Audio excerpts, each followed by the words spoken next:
Hi, everybody. I think I'm a couple minutes late. Sorry. Continually working on technical difficulties. Give me just a second here because I am going to make sure that I am showing up live, and I am. Awesome. So I'm going to give everyone just a second to pop in the room. So we're going to get going in like 30 seconds.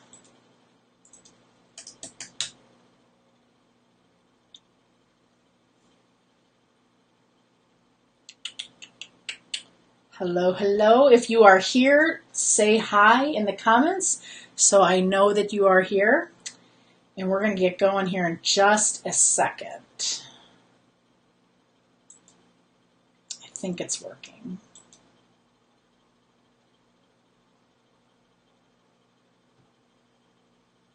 All right.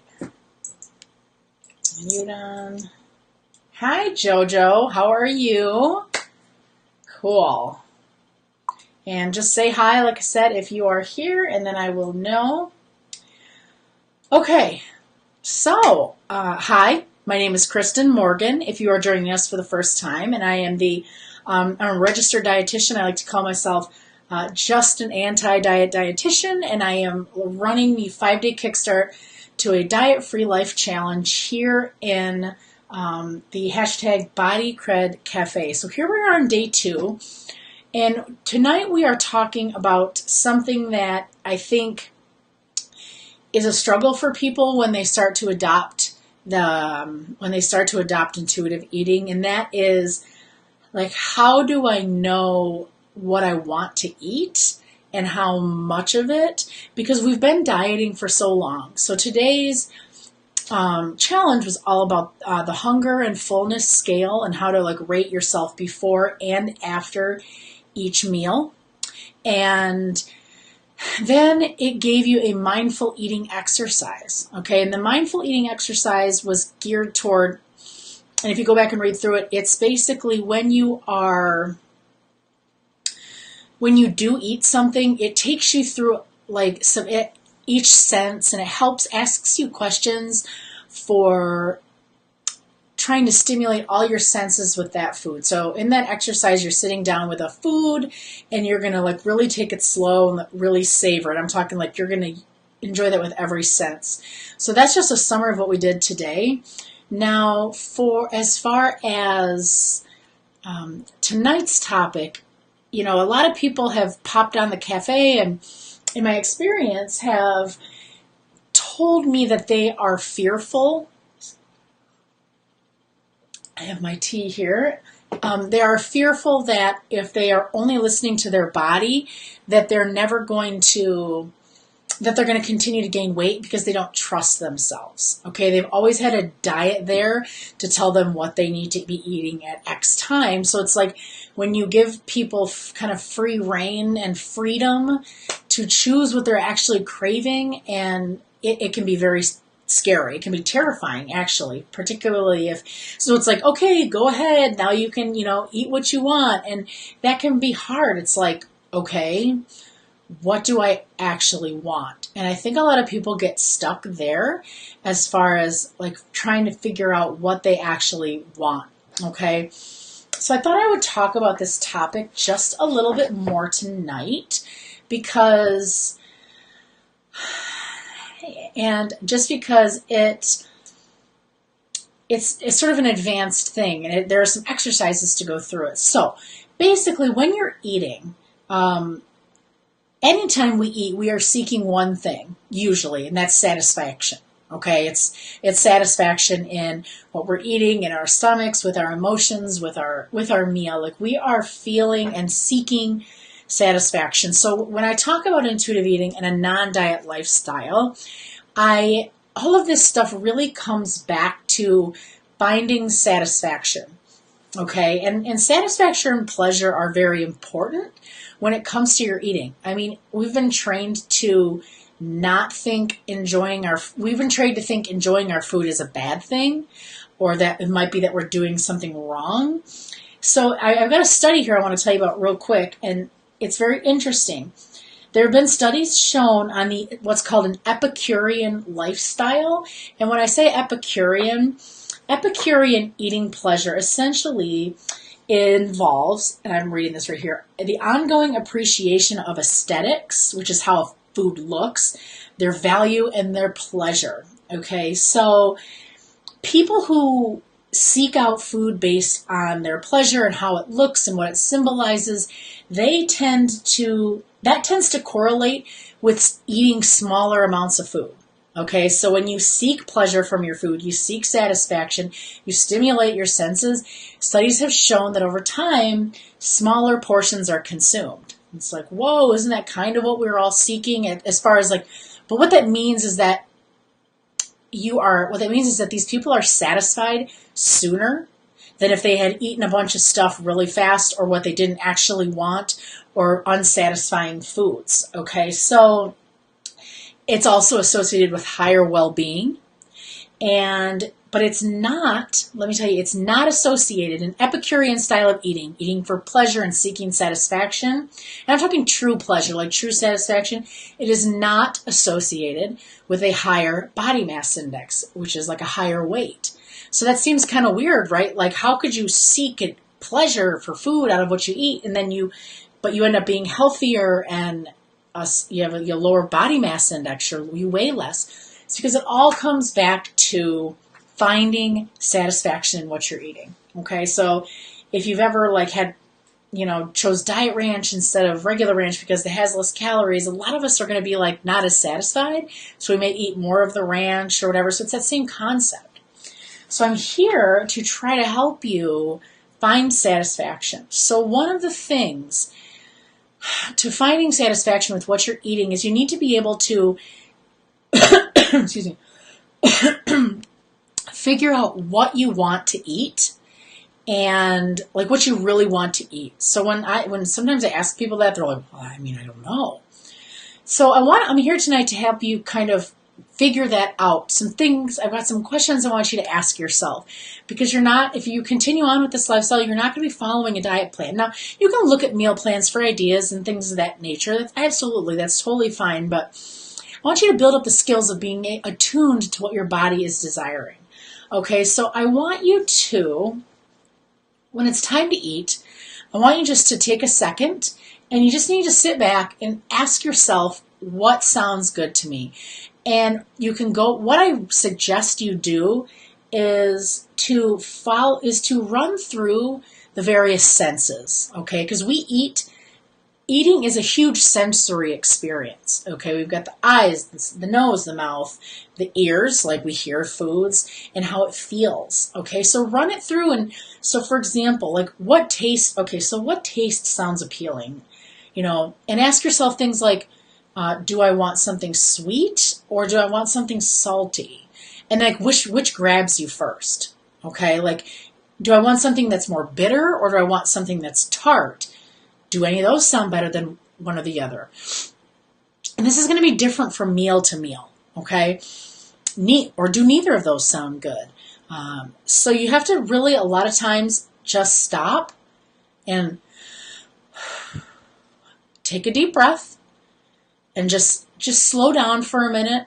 Try to put your emotions aside and try to hear what your body's. A lot of times if you just stop and center yourself and then start asking yourself these questions, you're going to find something's going to pop in your head oh, that sounds really good.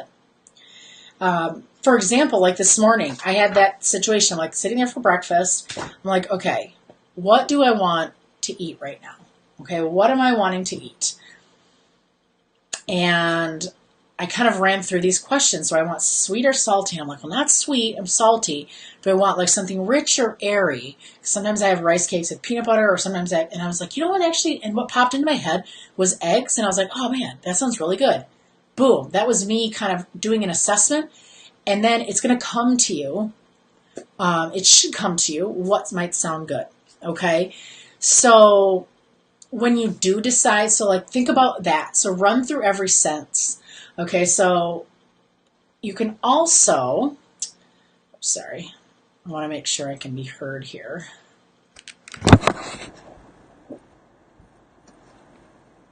One second.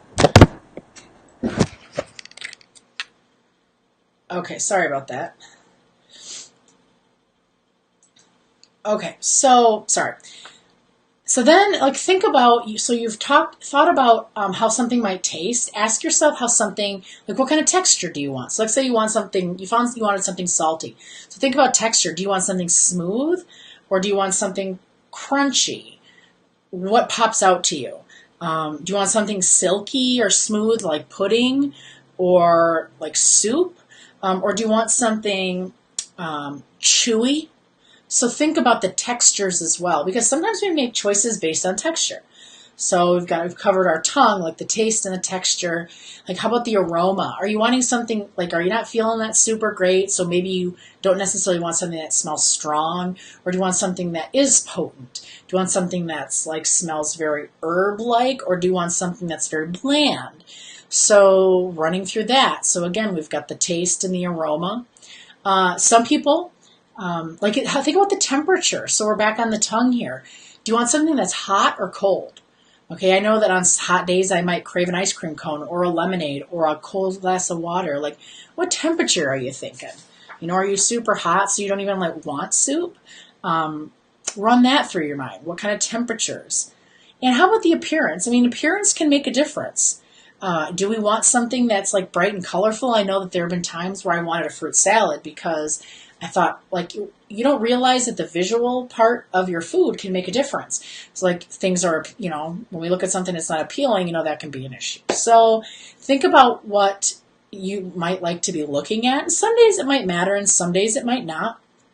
So, and think about the volume of the food that you're eating and if it's going to satisfy you. So you want to keep that in mind as well. You've run through your senses, like how something might feel or taste or smell, and you've kind of maybe started to narrow down some things about what might sound good. And then you also always want to think about, like, what is the volume appropriate for the level of hunger I'm feeling. So, like, if crackers sound really good, but I'm super, super, super hungry, it's like, okay, crackers might be okay to say it, but maybe it's time for dinner and I need to think of something that's maybe salty, but a little bit bigger, a little greater volume.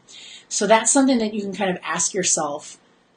Does that all make sense? So really what I'm just getting at, it's kind of a lot of talk for me just saying, take a deep breath. If you don't know what you eat, your hunger, your body's telling you to eat, you don't know what to eat. So just take a moment, deep breath, and center yourself. Kind of get your mind, away from everything else, and then start running through your senses. What might sound good? What might taste good? What might feel good? What texture do I want? Is it going to satisfy me? So think about some of those questions in making your decisions. And sometimes you may find that, like, nothing comes to mind, and it's like, well, maybe reassess, like, are you actually even hungry at all? Then you can go back to your hunger scale and see how that is. So that is something to think about when it comes to, because the ultimate goal with intuitive eating is to find satisfaction.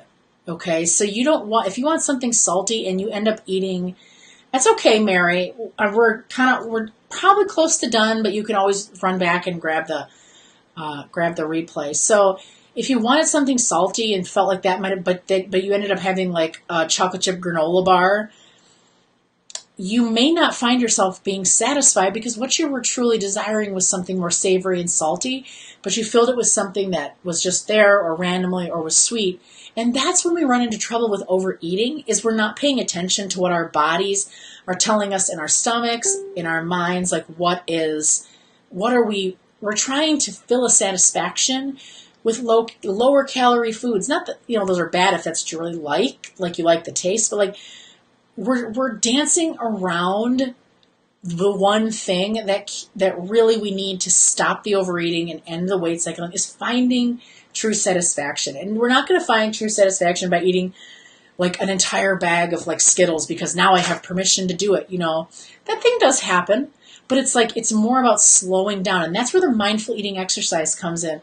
It is so vital to go through the mindful eating exercise with a meal, because we often eat so fast, we don't find true satisfaction because it's passing over our lips and going down before we even really know what's going on, and we don't really get to enjoy the food. So by going through the mindful eating exercise I gave you in the challenge, that is going to slow you down and help you find that middle satisfaction point that we keep dancing around. Okay. So by doing that, that is going to be extremely helpful. So does anyone have any questions so far? This is just an example of one of many exercises like that I teach my clients when we're going through this stuff in my program, Live, Love, Lose, Finding Life Without Diets, is that there's a lot of different things that you can, exercises you can do to work with this, but these are some of the main ones to, okay, I gave you the hunger scale, I gave you the mindful eating exercise, but what do I do with it if I don't actually know what to eat? So intuitive eating, we're getting back inside and getting attuned with our bodies, what it's trying to tell us, what's going to satisfy us, and that is when everything starts to even out. Okay? So if you have any questions, go ahead and pop them in the comments below. I'm looking over here because I see the comments, but I will gladly, I don't see anything right now, but I hope this is helpful to you. It's meant to supplement the challenge in the email, so drop any and all questions. Or just let me know. So how do you slow yourself down? Be aware of doing it. Okay, so what I usually suggest to slow yourself down is, first and foremost, before you even worry about any of that, I really recommend you take my mindful eating exercise and choose a meal that you can eat non-distracted. Okay, the TV's not on, you're not like, even you may want to do it alone because you want to focus solely on that meal, and run through the mindful eating exercise with that food. Okay, and taking it, because it gives you like a checklist of questions. It's like, how does it taste? What is the taste? How is it feeling on your tongue? And and it's an exercise like you're actually sitting with the food and you've got your sheet next to you and you're asking yourself all these questions and you're like sort of analyzing how this food is feeling for you. And you will find that, like, if by stopping and savoring, you will find so much more satisfaction. So this little exercise is meant to be like put the brakes on it for you, because it's going to take practice, because we're used to like shoving it all in like super, super fast. So the mindful eating exercise will, you have to actually like choose a meal and sit down and like go through it. And I suggest doing it a couple different times. And you can't go through this long exercise every time you eat, but by practicing it a few times with one singular meal that you're focused on, those things are going to translate into your other meals. And then in the future, you will probably start to eat slower and more mindfully. And then when you don't, like you eat super fast and you don't pay attention, you're going to be more aware of it quicker. And it's very interesting to see the progress that you make when you don't, because once you know how to mindfully eat, you're never going to be perfect. So don't even think that you're always going to do it. You're going to fall off the wagon or whatever. Actually, I don't even like saying that because this isn't like some diet train, but you're gonna eat not mindfully. Okay? It's going to happen over and over again in your life because that's normal. But you know about it now, and you can, like, instead of being like, what the hell is wrong with me? You can just like pull it back in and be like, oh, I kind of like got away from really taking the time to enjoy my food. Then you kind of recircle back in and get focused again on your meals. So it's a learning process. So best advice I can tell you at this point is be flexible. All right. We are not turning off a switch. We are trying to drag something down that has haunted us for all our lives. So it's definitely an interesting journey. So that's all I had. So I'm not going to keep babbling. Drop any more comments down below, and I will answer any and all questions. So I will see you on the boards, and I will see you tomorrow. We have a fun live tomorrow. It's going to be kind of a group activity kind of thing. So I don't know, something different. Bye for now.